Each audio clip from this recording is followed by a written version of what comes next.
የኢትዮጵያ የመንግስት ሰራተኞች ማህበራዊ ዋስትና አስተዳደር ዓለም አቀፍ የማህበራዊ ዋስትና መርህን ተከትሎ ለመጀመሪያ ጊዜ በ1950 ዓ.ም የጡረታ ሚኒስቴር በሚል ስያሜ የምስረታ ጥንስሱ ተጀመረ።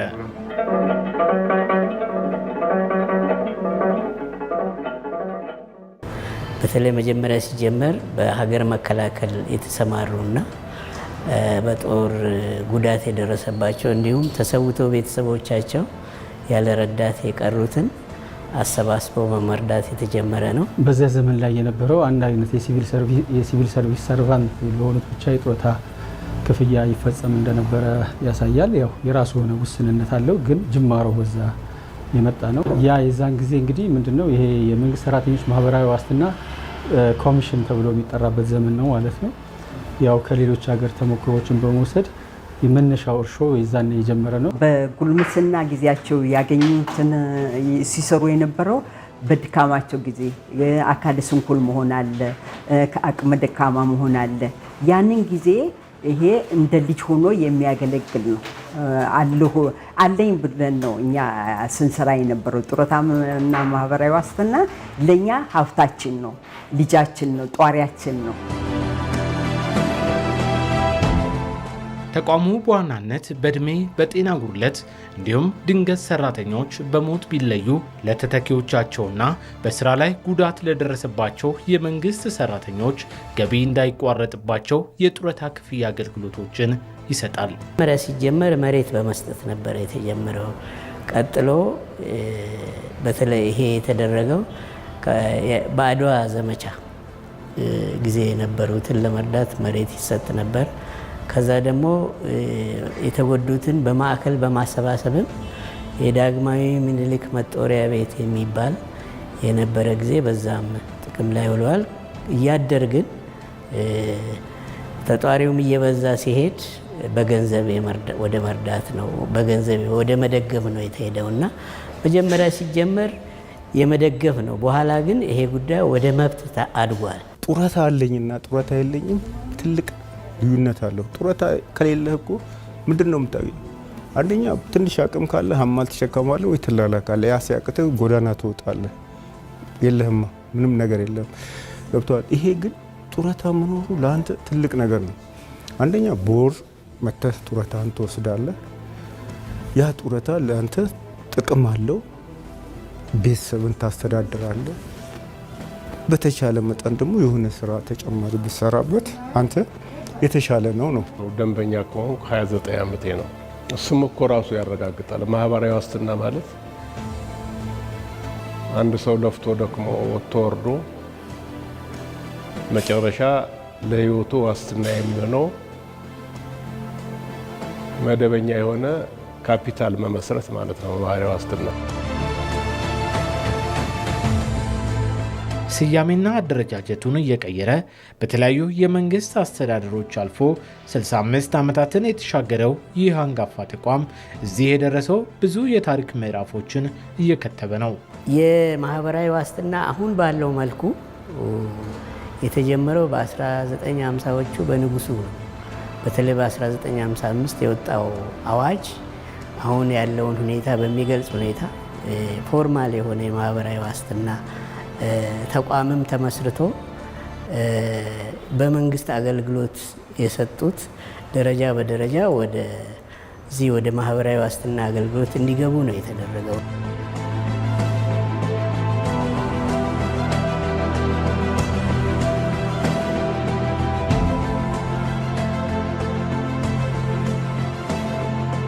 ከዛ በደርግ ጊዜ በነበረው ላይ የተጨመረው ነገር ቢኖር ከባለ ሀብቶች የተወረሱ ተቋማት ነበሩ። በዛ ውስጥ የሚሰሩ ሰራተኞች የመንግስት ሰራተኛ ወደ መንግስት ስለተዛወሩ እነሱን ደግሞ በማህበራዊ ዋስትና ለማካተት በ1967 አዋጅ ወጥቶ እነኚህ የልማት ድርጅቶች የምንላቸው ወደ ማህበራዊ ዋስትና ታቀፉ ማለት ነው።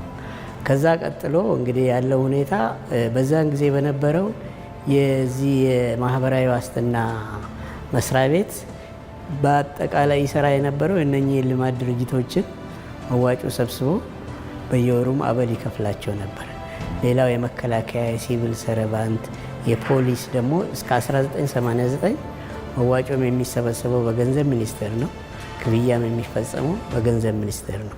ከ1989 በኋላ ሁሉም ወደዚህ ወደ ማህበራዊ ዋስትና ተቋም እንዲሻገር ነው የተደረገው። የጡረታ ዋስትና ማረጋገጥ ፋይዳው ለአንድ ጡረተኛ አንደኛ በስራ ሰርቶ ደሞዝ በፌሮል ፈርሞ በሰዓት ገብቶ ወጥቶ ከማግኘት ባሻገር እድሜው ደርሶ አሁን ባለው ሕግ በ60 ዓመት ጡረታ ከማውጣትና በ25 55 ከማውጣቱ በህይወት ዘመኑ እስካለ ድረስ ለራሱ ለቤተሰቡ ለባለቤቱና ለራሱ ሙሉ ሲያገኝ ለተተኪም የሚተላለፍ ቋሚ ዋስትና ነው።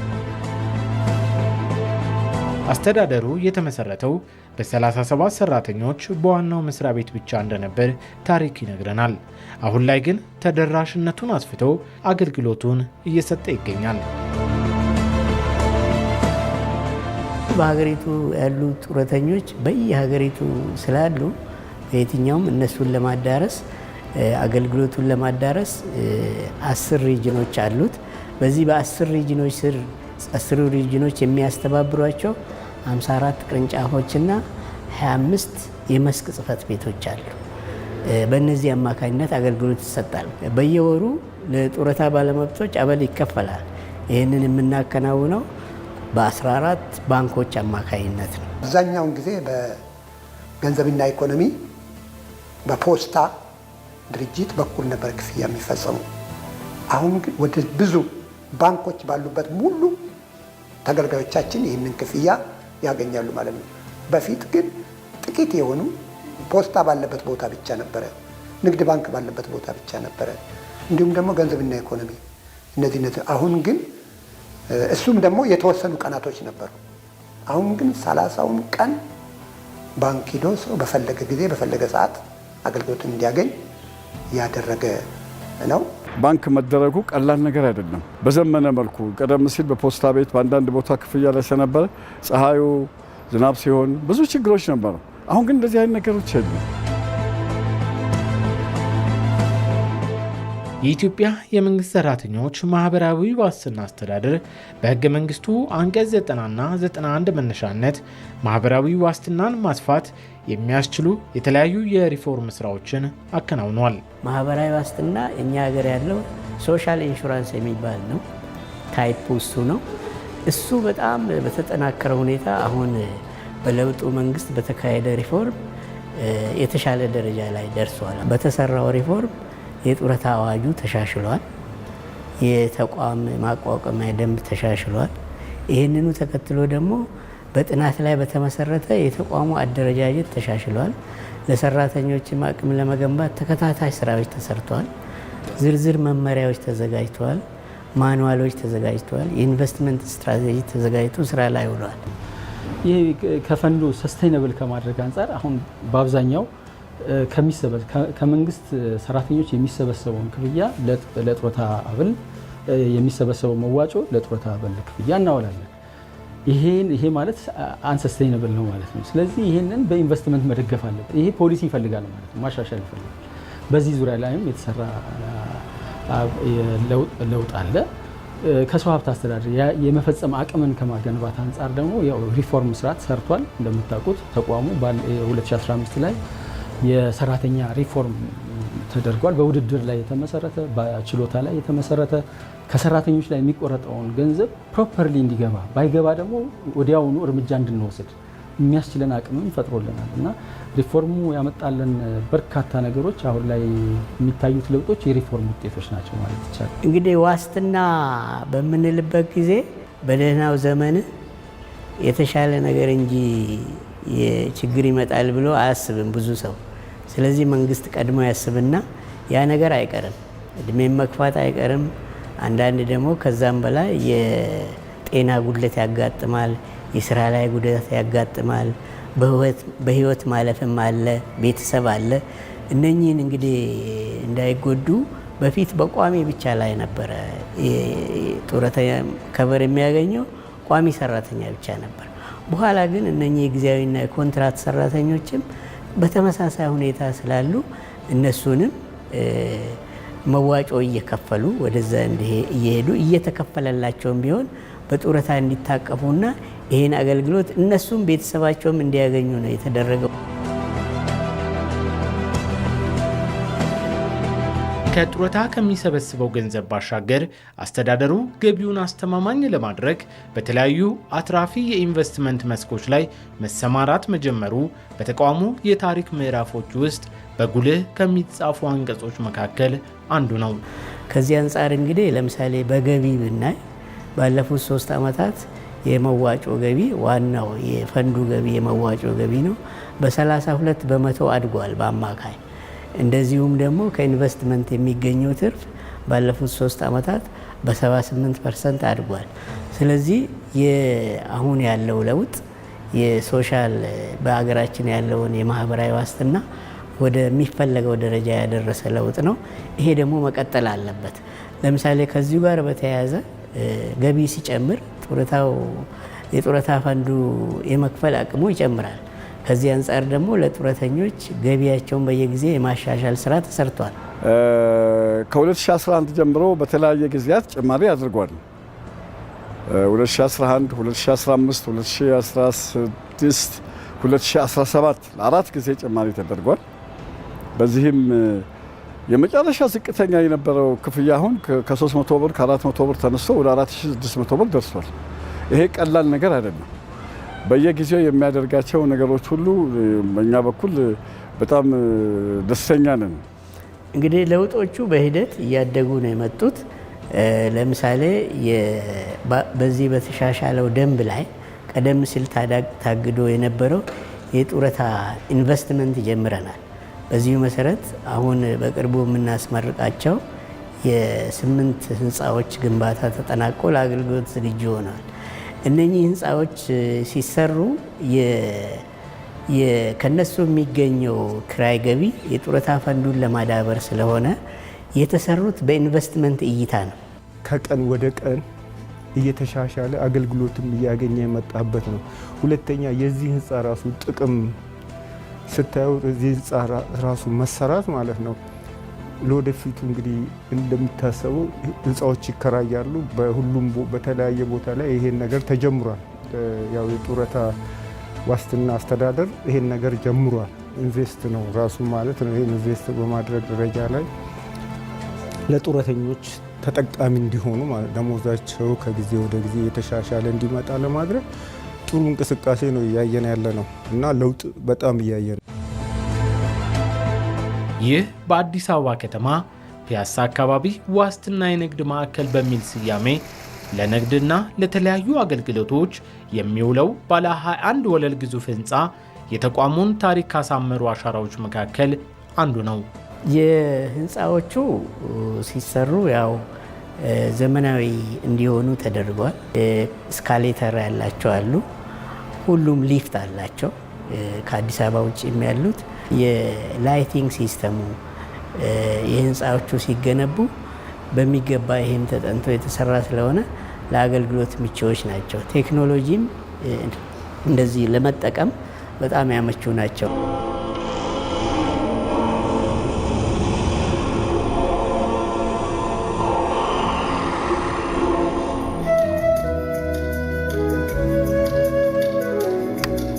አዳራሾችም አሉ፣ የመሰብሰቢያ አዳራሾች። እነሱ ደግሞ በቴክኖሎጂ የተደገፉ ናቸው። ማንኛውንም አይነት የስብሰባ ሊካሄድባቸው መልቲሊንጓል ሆኖ ሊካሄድባቸው የሚችሉት አሉባቸው ማለት ነው። የትርጉም ፋሲሊቲም አላቸው እና ካሜራ አላቸው። በጥሩ ሁኔታ ስብሰባዎች ሊካሄዱባቸው ይችላሉ ማለት ነው። አንድ ህንፃ ለማስመረቅ ረዥም ዓመት የሚፈጅ ጊዜ ነበር። እኛም በስራ ዓለም ውስጥ ስለቆየን አንድ ተቋም እንኳን ይህን የሚያክል ህንፃ ትልልቅ ህንፃዎችን በአንድ ጊዜ 8 ህንፃ ማስመረቅ ቀርቶ አንድ ህንፃ አሰርቶ ለማስጨረስ ረዥም ጊዜ የሚወስድበት ጊዜ ነበር እና በታሪክ አጋጣሚ በብዙ ተቋማትም የምናየው ነገር ነው።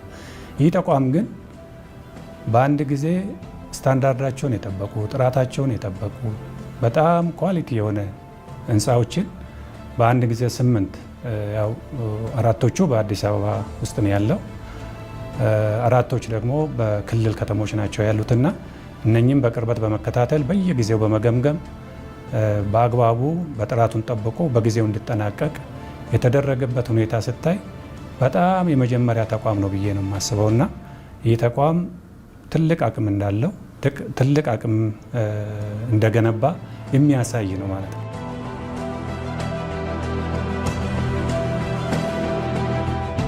የኢትዮጵያ የመንግስት ሰራተኞች ማህበራዊ ዋስትና በተለያዩ ከተሞችና በአዲስ አበባ ከተማ ያስገነባቸው እነዚህ ዘመናዊ ህንፃዎች በአንድ በኩል የአገልግሎት ጥራትን ያሳድጋሉ፣ በሌላ በኩል ደግሞ ተጨማሪ ገቢን ይፈጥራሉ። የተቋሙ እድገት በጣም በከፍተኛ ነው። በማልጠብቀው ሁኔታ አሁን የተሰሩት ህንፃዎች አሉ። በጣም ይደነቅ።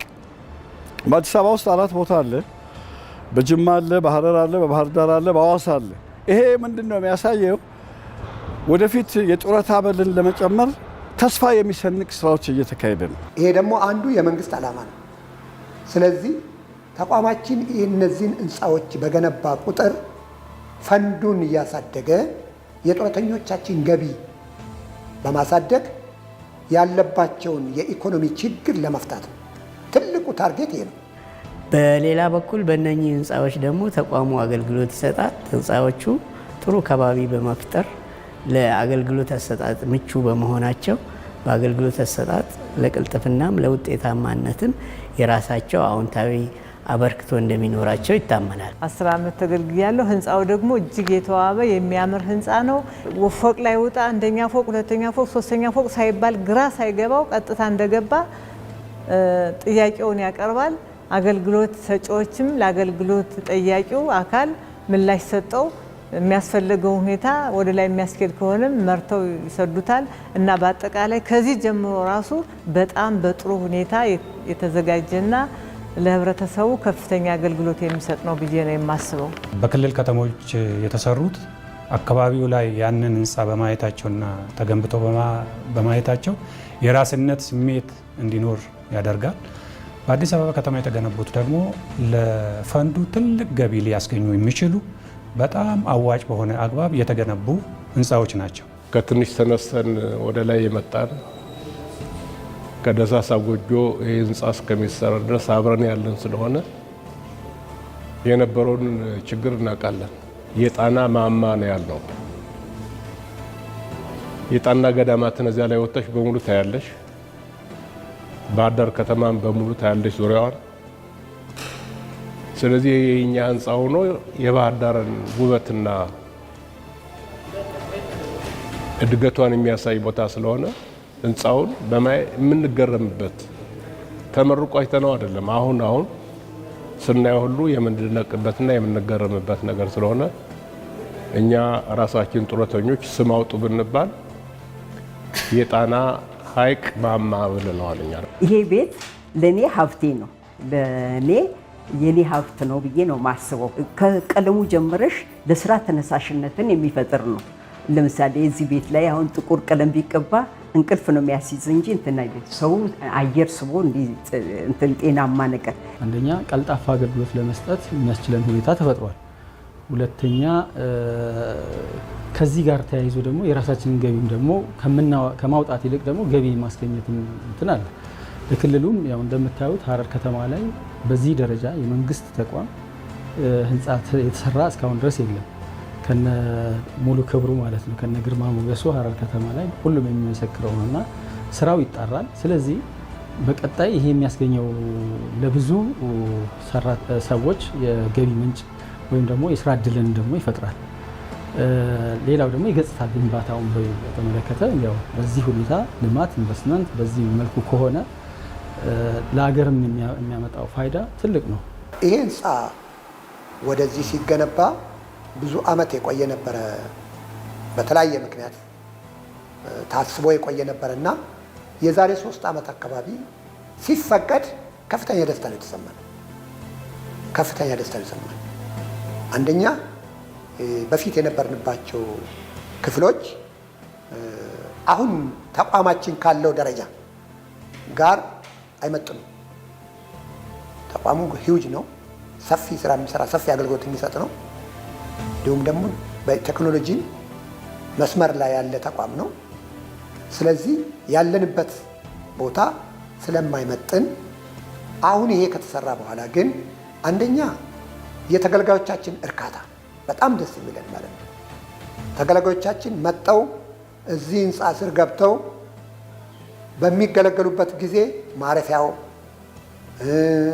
እይታቸው የኛ ነው የሚለው አስተሳሰብ ይሄ አንድ እርካታ ሰጥቷል። እኔ ለጡረተኛው ህብረተሰብ ፀሐይ ነው የበራው ብዬ ነው የማስበው ስለ እውነት ለመናገር። ምክንያቱም ከዚህ በፊት የነበሩት ቤቶች የድሮ ቤቶች ናቸው። ቢሮ እኔ እንኳን ለጉዳይ ስመጣ ቢሮ የቱ ጋር እንደሆነ የማወቅ ችግር ነበረ። አሁን ላይ ግን እዚህ ጋር ፊት ለፊት ነው እንደምታዩት ነው። ሁሉ መረጃ ማግኘት የሚቻልበት ነው። ለተጠቃሚው እንደዚሁ መቶ ተሰብስቦ ሰፋ ባለ ቦታ ላይ አየር እያገኘ እንዲቀመጥ ምቹ ቦታ አልነበረም። የቢሮዎች ሁኔታም ግልጽ አልነበረም። አንዱን ለማግኘት ማለት የተጣበበ ነበር። አሁን በአንድ መስኮት ብዙ ባለሙያዎች ተገኝቶ ከአንዱ ግራ ቀኝ ዞረን በምንወዝበት ጊዜ በአንድ ማይከል ላይ በአንድ መስኮት ላይ 4 እና ከዛ በላይ ባለሙያዎች አሉ። ከአንዱ ጋር ወደዚህ ዞረን የምናገኝበት ሁኔታ ነው የተፈጠረው። እንግዲህ አዲስ የተገነባው ህንፃ እንደ ሪጅን ጽሕፈት ቤታችንም እንደ ማህበራዊ ዋስትና መልካም አጋጣሚ ነው ለኛ ለሰራተኞችም ምቹ አገልግሎት ከመስጠት አንፃር ለተገልጋይም ምቹ አገልግሎት ከመስጠት አንፃር ሁለቱም አገልጋይና ተገልጋይ ምቹ የሥራ ቦታ ከተመቻቸው አገልግሎት ለመስጠት ያነሳሳል ማለት ነው። የመነቃቃ ስሜት ይፈጥራል ሰራተኛ ውስጥም ተገልጋይ ጡረተኞቻችን ውስጥም።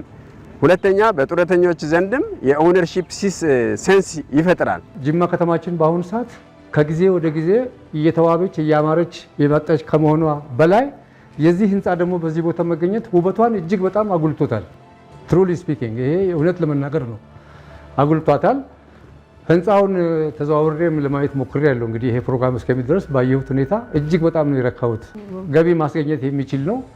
በሁሉም በኩል ኦል ራውንድድ የተሟላ እንትን ያለው ህንፃ ነውና እጅግ በጣም ደስ ይላል። ስፔሻሊ ለኛ ለጡረተኞች ይሄ የኛ መስሪያ ቤት ህንፃ ነው ብለን ስንል እጅግ በጣም ኩራትና እንዴት ልበል ኩራት ይሰማናል። በቃ ባጭሩ እውነት ለመናገር የጡረታ አበሉ የሚጨብርበት መንገድ የሚያሳልጥ ሁኔታ ነው ብለን እናምናለን። ካለው የኑሮ ሁኔታ ማኔጅመንቱ አይቶ እንደሚጨምርልን ተስፋ አደርጋለን። እኔ በበኩሌ በጣም በተስፋ ነው የምጠብቀው። የኢትዮጵያ የመንግስት ሰራተኞች ማህበራዊ ዋስትና አስተዳደር አሁን ላይ በእነዚህ ባስገነባቸው ህንፃዎቹ ብቻ ከ30 ቢሊዮን ብር በላይ ቋሚ ሀብትን ማፍራት ችሏል።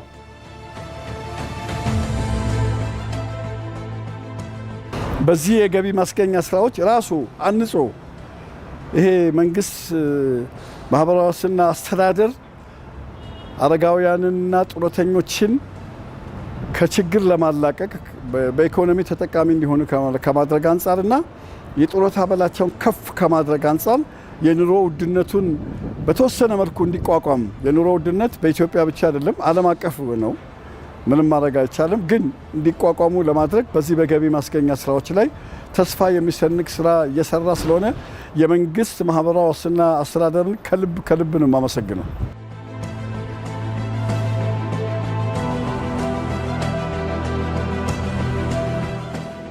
ህንፃው አንደኛ የፈንዱን አስተማማኝ እንዲሆን ያደርጋል። ፈንድ ማለት እንግዲህ it is a collection of investment ነው። የተለያዩ ኢንቨስትመንቶች በጥቅሉ ፈንድ ይባላሉ። ያ ፈንድ አንዱ አስተዋጽኦ አለው። የዚህ ሃውሲንግ ላይ መስራቱ ህንፃ ላይ መስራቱ ልክ እንደ ሌሎች ሀገሮች አሁን ኬንያን ብንወስድ ሃውሲንግ ላይ በጣም እየሰሩ ነው ያለው።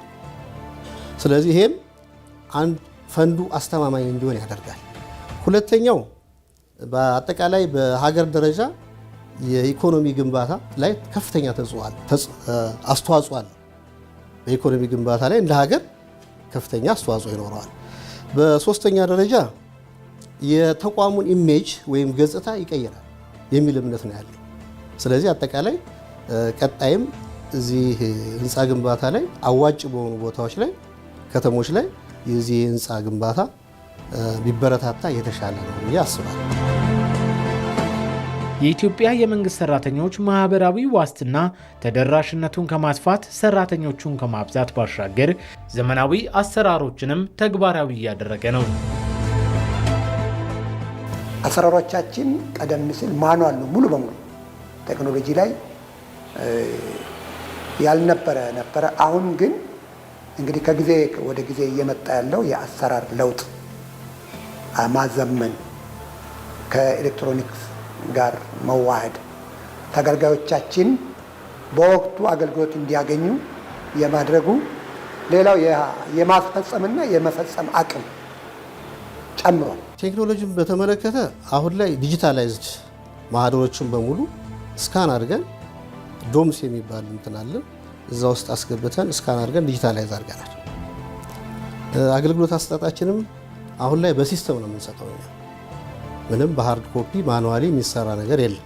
ዲጂታላይዝ የማድረግ አገልግሎትን በቅርበት ከአገልግሎት ተቀባዩ ወይንም ደግሞ ከባለመብቶቹ ጋር በቀላሉ ተገናኝተው አገልግሎትን የመስጠት አቅም እያሳደገና እያጎለበተ የመጣበት ሁኔታ ነው ያለው። በዋናነት የምንጠቀመው የኢንፎርሜሽን ቴክኖሎጂን ነው።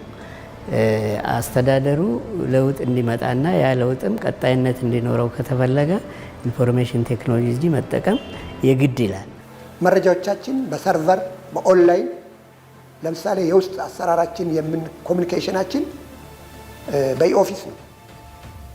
አንድ ሰው ከሐዋሳ መረጃ የሚፈልግ ከሆነ ጋምቤላ ሆኖ ማለት ነው መረጃው እዚህ ካለ ምናልባት እዚህ ተቀጥሮ እዚህ መለያ ቁጥሩ ማህደሩ ያለው ፕሮፋይሉ ሁሉ እዚህ ከሆነ ጋምቤላ ላለው ሰው ፖስታን አንጠብቅም፣ ሌላ ነገር አንጠብቅም። ቀጥታ በኢኦፊስ እዛ ባለበት ቦታ ላይ የመላላክ አገልግሎትን የመስጠት ሌላው ኦንላይን ነው ኮሚኒኬሽናችን ከዋናው መስሪያ ቤት ጋር። የዳታ ማዕከሉ በአሁኑ ጊዜ በመጠናቀቅ ላይ ነው። ሶፍትዌር ልማቱም እየተሰራ ነው። ስለዚህ ቴክኖሎጂ እንግዲህ በምትጠቀምበት ጊዜ ወጪ ይቀንስላል፣ የጊዜም የገንዘብም ገቢህም ይሻሻላል። በሌላ በኩል ደግሞ አገልግሎትን ለማሳለጥ፣ ለተደራሽነት፣ ለፍጥነት፣ ለቅልጥፍና፣ ለውጤታማነት ይረዳል። አስተዳደሩ ከመደበኛው ስራው ጎን ለጎን ሀገራዊና ማህበራዊ ኃላፊነት ለመወጣት በተለያዩ የበጎ አድራጎት ስራዎች ላይ ሲሳተፍ ቆይቷል። ተቋማችን እንግዲህ በሀገራዊ የማህበራዊ ስራዎችም በልማት ስራዎችም ይሳተፋል። በተለይ በህዳሴ ግድብ ላይ በደንብ ተሳትፎ ነበረን። ከዛ በመቀጠል ደግሞ የጠቅላይ ሚኒስትራችን ኢኒሼቲቭ የሆኑ የገበታ ለሀገር፣ ገበታ ለትውልድ፣ አረንጓዴ አሻራ፣ የሌማት ትሩፋት፣ የአረጋውያንን መደገፍ የመሳሰሉት ላይ ሲሳተፍ ቆይተዋል። ተስፋ ሰንቀናል። በጣም ተስፋ ሰንቀናል። በጣም ነው የምናከብራችሁ። ለአረጋውያን ትልቅ ክብርና ዋጋ በመስጠታችሁ በእጅግ በኢትዮጵያ አረጋውያንና ጡረተኞች ማህበር ስም በ6.8 ሚሊዮን አረጋውያን ስም ከፍተኛ ምስጋና ይናቀርባል። ዋናው ደግሞ ማስደሰት ያለብን ጡረተኞችን ነው። የእነሱን ገቢ ነው መጨመር። እኛ የቆምነው ለነሱ ስለሆነ የእነሱን ህይወት ማሻሻል ላይ ከፍተኛ ትኩረት መስጠት አለብን። እነኚህም የተሰሩት ወደዛ እንዲወስዱ ነው ማለት ነው እና ዋናው ታርጌታችን የጡረተኞችን ህይወት ማሻሻል ላይ ነው። ይሄ ደስ ይላል። እኔ በበኩሌ ደስተኛ ነኝ። ግን ከዚህም አልፎ ደግሞ የበለጠ መሰራት ይቻላልም መሰራትም አለበት ብዬ አምናለሁ። ስለዚህ ወደፊት ተቋሙ ከዚህ በበለጠ ይሄዳል። አዲስ ኃላፊም አገኝተዋል። ጥሩ ነው። በጥሩ ሀሳብ ነው የሚካሄድበት። አሁን ወደፊት ትልቅ ለውጥ እናመጣለን። ገቢያችንንም አሳድገን ጡረተኞችንም እንደጉማለን የሚለው በኢንቨስትመንት ነው። በመንግስት ግምጃ ቤት ሰነድ ቦንድና ትሬዠሪ ቢል አክሲዮንም እንገዛለን። አትራፊ የሆነ ኤሪያ ይዘን የጊዜ ገደብ ተቀማጭ አለ። አሁን ደግሞ በቅርቡ የጀመርናቸው የህንፃ ግንባታዎች አሉ። በጥንቃቄ ነው፣ ምክንያቱም ገንዘቡ የአደራ ገንዘብ ነው። በዚህ በ2018 ብቻ ተቋሙ 40 ቢሊዮን ትርፍ ለማግኘት አቅዶ እየሰራ ነው ማለት ነው። እንግዲህ በቀጣይ አሁን የተሰሩ ህንፃዎች ተጨማሪ ገቢ ነው የሚያስገኙት። ይህንን ገቢ በመጠቀም የአገልግሎት ተጠቃሚዎቻችንን ወይንም ደግሞ ባለመብቶቻችንን ህይወታቸውን የማሻሻል ገቢያቸውን የማሳደግ ስራ በተገቢው የሚሰራበት ነው የሚሆነው። አዋጭነታቸውን በተጨባጭ በማረጋገጥ ሌሎች ኢንቨስትመንቶች ላይ የመሰማራት አላማ ነው ያለን። በቀጣይ ደግሞ የኢንቨስትመንት ስብጥሮችን በማስፋት የበለጠ ገቢ የምናሳድግበትን ከገቢያችንን ተነስተን ደግሞ ባለመብቶቻችንን ህይወትና የገቢ ደረጃቸውን የምናሻሽልበት የሚሆን ነው የሚሆነው። የተሻለ ኢንቨስት በማድረግ የተሻለ አገልግሎት በመስጠት ተቋሙን ወደ ተሻለና ግንባር ቀደም ከሚባሉ ተቋማት ተርታ እናሰልፋለን የሚል እምነት አለ። ተቋሙ በተለያዩ ዘርፎች ማህበራዊ ኃላፊነቱን በመወጣት የጡረታ ባለመብቶችን ተጠቃሚ የሚያደርጉ ማሻሻያዎችን በማድረግ የመንግስት ብቻ ሳይሆን በግሉ ክፍለ ኢኮኖሚ ተሰማርተው የሚገኙ ዜጎችም የማህበራዊ ዋስትና ሽፋን እንዲያገኙ ጭምር አሰራሮችን በመዘርጋት እንዲሁም የጡረታ ፈንዱ ከመዋጮ በዘለለ ከኢንቨስትመንት ገቢ ጠንካራ እንዲሆን በማድረግ ከማህበራዊ ዋስትና ጥላነት በላይ ሩቅ አልሞ እየተጓዘ ነው።